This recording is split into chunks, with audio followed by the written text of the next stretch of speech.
खाते रहो खाते रहो खाते रहो। खाते रहो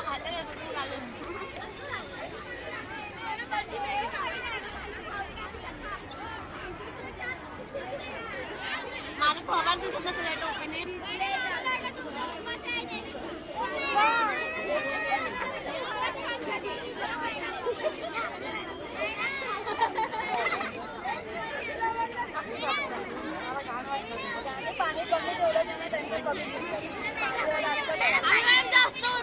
खाऊन घ्या खाऊन घ्या.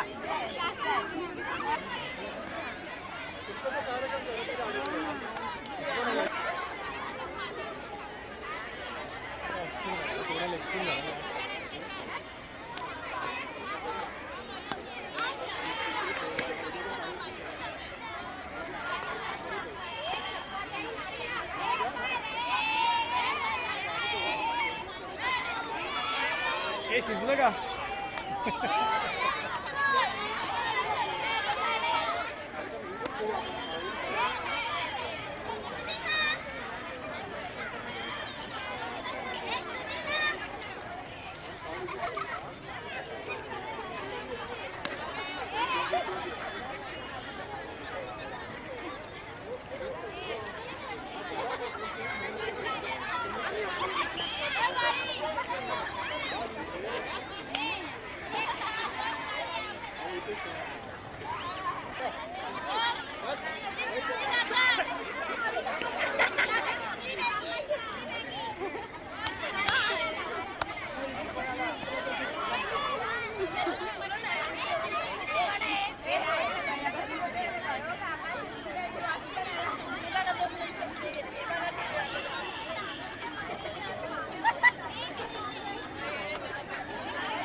आपापला डबा धुवायचा आहे, परत बॉईल्सला वापरायचा आहे.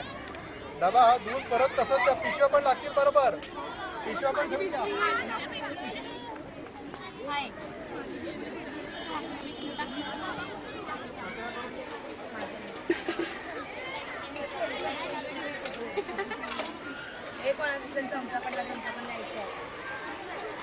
चला ए तरटे चल.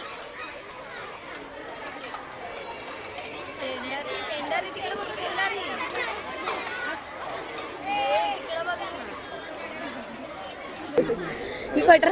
सेजल राजाराम कटरे. आज आपने क्या क्या बनाया, क्या क्या खाना में डिश में क्या क्या बनाया? यूपी बनाया, यूपी मैगी बनाया और है ना बना के खा लिया. कितने सालों से कर रहे हैं काम? हाँ कितने साल? यही साल से. और क्या हाँ कैसे लगा बना? ते अभी पानी उसमें डाला, पानी के ऊपर यूपी मैगी डाला और मसाला डाला और उसके झाकन रख के बंद किया और इधर आए. कितना टाइम लगा? टाइम कितना लगा? 20 घंटा. और कुछ बनाया कि सिर्फ मैगी बनाया आपने? मैगी बनाया. अभी घर पे भी ट्राई करेंगे कैसे? हाँ क्या क्या बनाने लगे? मैगी बनाया था और नूडल्स. अरे मैगी सोलर पे बनाएंगे कि गैस पे बनाएंगे? सोलर में. गैस पे बने. अगर अच्छा, आपके स्कूल के जो टीचर है उन्होंने कुछ कहा कि सोलर पे क्यों बनाया? फायदे बताए सोलर के, क्या क्या फायदे हैं? सोलर से हमको ऐसा मतलब बीज मिलती है. ऐसा टीचर बोली कि सोलर से हम बनाएंगे आपको. हाँ लगता है हमको 10 चैप्टर है वो सोलर ऑफ एनर्जी है इसकी वजह से.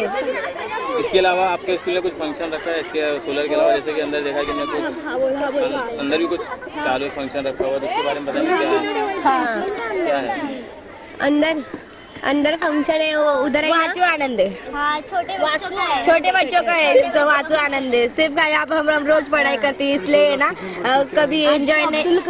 अब्दुल कलाम डॉक्टर अब्दुल कलाम की जयंती है इसलिए. कौन से क्लास में हो? हम 8 क्लास में. सब लोग 8 क्लास हाँ में. Thank you. वेलकम. साथ में खड़े रहो, साथ में. पीछे पीछे रहो. पीछे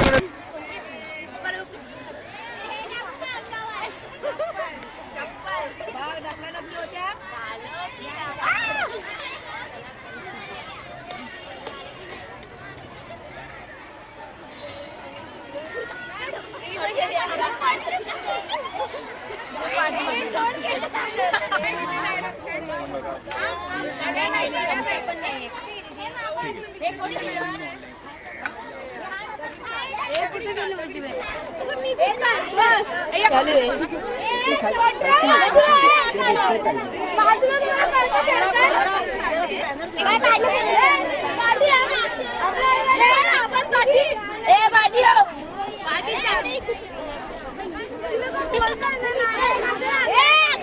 सबसे पहले तो अपना नाम बताइए। मैं डॉक्टर अस्मिता हेगड़े, ये केशव सृष्टि से प्रायोजित जो महासूर्य कुंभ इवेंट है उसकी मैं प्रायोजिका हूँ। आज के इवेंट के बारे में जानना चाहेंगे, किस तरह का क्या इवेंट चल रहा है, जिस तरह से बच्चे सोलर पे खाना बना रहे हैं, तो क्या प्लान क्या था इसमें? हाँ, हम ये 2 साल से कर रहे हैं। पहले 2014 की जनवरी में हमने बच्चों को केशव सृष्टि में ही बुलाया था। 3500 से ऊपर बच्चे आए थे और वहाँ पे उन्होंने सोलार कुकर पे खाना पकाया था और ये हमारा जागतिक रिकॉर्ड हो गया। Guinness book of world record में ये उसका नाम आ गया। तो उसके बाद में हमने सोचा कि हमने और भी आगे बढ़ के ये कार्य जो है वो आगे लेना चाहिए। इसके लिए 2015 के जनवरी में हमने बहुत स्कूलों में ये इवेंट किया। जगह जगह पे जाके 2015 जनवरी से लेके 15 फरवरी तक हमने करीबन 15,000 से ज़्यादा बच्चों को इसमें शामिल कर दिया। फिर 2015 के अप्रैल में ये इवेंट भोपाल में भी ऐसे हो गया। फिर हमें दुबई से भी बुलावा आ गया, तो दुबई में हमने मई में ये इवेंट किया। तो अभी इस साल हमने 1 लाख का हम टारगेट रखा है और 4 महीनों का पीरियड रखा है, जहां अलग अलग जगह पे हम जाके ये इवेंट करेंगे। और हमने सोचा कि डॉक्टर कलाम, जिनको बच्चे भी प्यारे थे, और पर्यायी ऊर्जा, ये भी उनका बहुत हृदय से प्यारा उनका विषय था। इसके लिए हमने डॉक्टर कलाम की जयंती पे ये उनको समर्पित किया है इस साल का इवेंट। और आज हमने बम्बई में करीबन 22 जगह पे ये इवेंट रखा है। अलग अलग स्कूलों पे अलग अलग बच्चों से स्कूलों के बच्चे आ रहे हैं और ये इवेंट कर रहे हैं। कल हमने मुरबाड़ में 1000 से ज़्यादा बच्चे किए, जहाँ पे 3 जगह पे इवेंट हो गया। और 57 स्कूलों के, जो जिला परिषद स्कूल होते हैं, उनके 57 स्कूल इकट्ठा आए थे अलग अलग 3 इवेंट में, और 1000 से ज़्यादा बच्चों ने इसमें कार्यक्रम भाग लिया। जैसे कि आपने कहा मुंबई के अलग अलग स्कूलों में, तो नाम बताएंगे कौन कौन से स्कूल और कौन कौन से इलाके में इस तरह का 22 जगह पे हो रहे हैं। दहिसर से लेके यहाँ चिकित्सक गिरगांव तक, और सेंट्रल साइड पे कुर्ला घाटकोपर, ऐसे 22 जगह पे इवेंट है। अच्छा, आप डॉक्टर हैं, तो आप सोलर के होने वाले फ़ायदे बता सकते हैं? क्या क्या फ़ायदे हैं इससे, लोगों को क्या क्या फ़ायदे होते हैं? हाँ, हमारा जो देश है ट्रॉपिकल कंट्री होने की वजह से हमें साल भर, लगभग साल भर, एक 15-20 दिन मानसून के छोड़ के, हमें ये सौर ऊर्जा जो होती है वो बड़े पैमाने में मिलती है। लेकिन हम हमेशा उसका तकरारी करते हैं कि हमें गर्मी होती है, धूप लगती है, तो उसकी जो हमें उपयुक्तता है उसका हम कभी उसका कभी विचार करते नहीं हैं। तो हमने सोचा कि क्यों नहीं उसका हम उपयोग करें। और ये जो पारंपरिक स्रोत है ऊर्जा के, जैसे पेट्रोल है, इलेक्ट्रिसिटी है, ये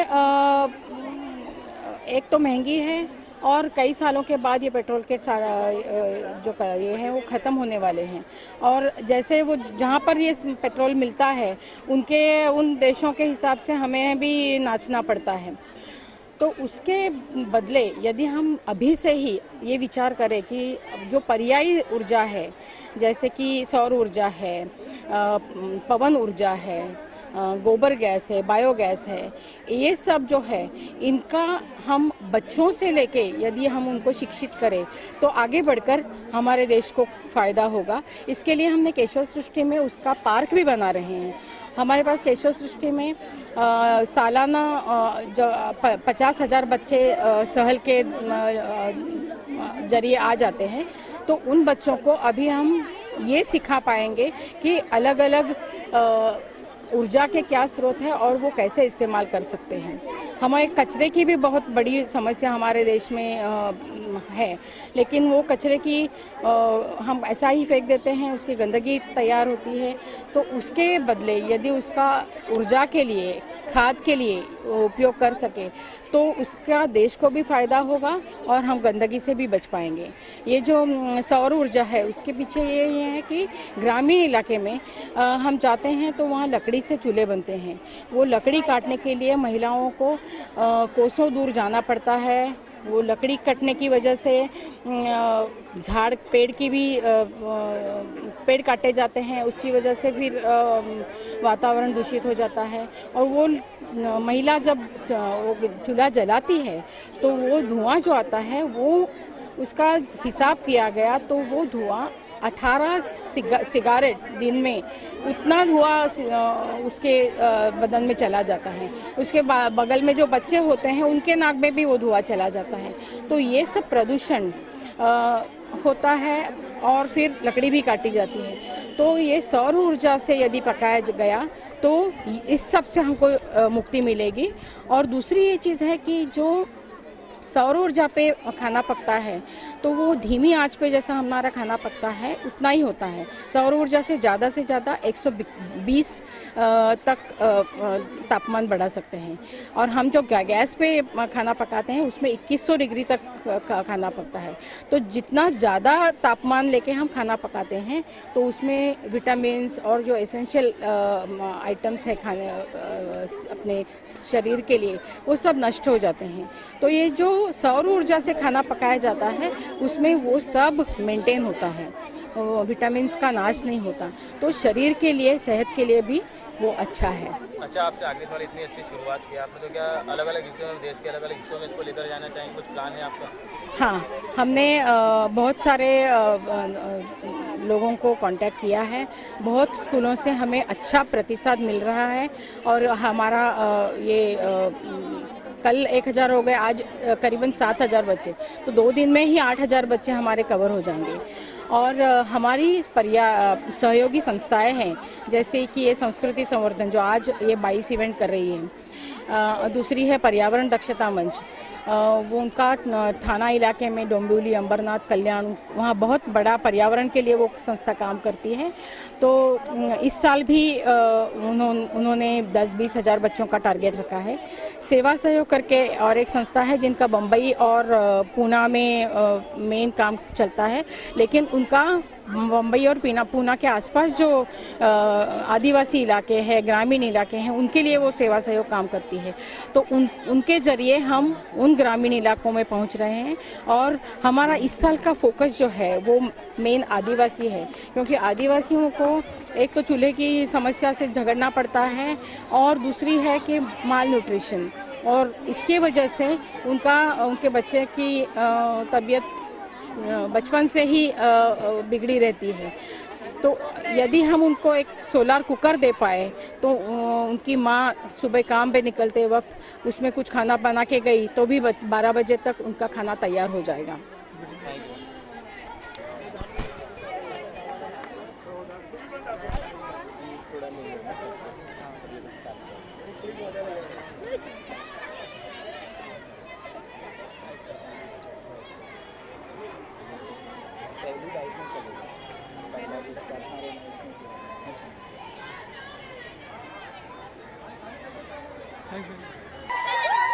वेरी गुड, शांत।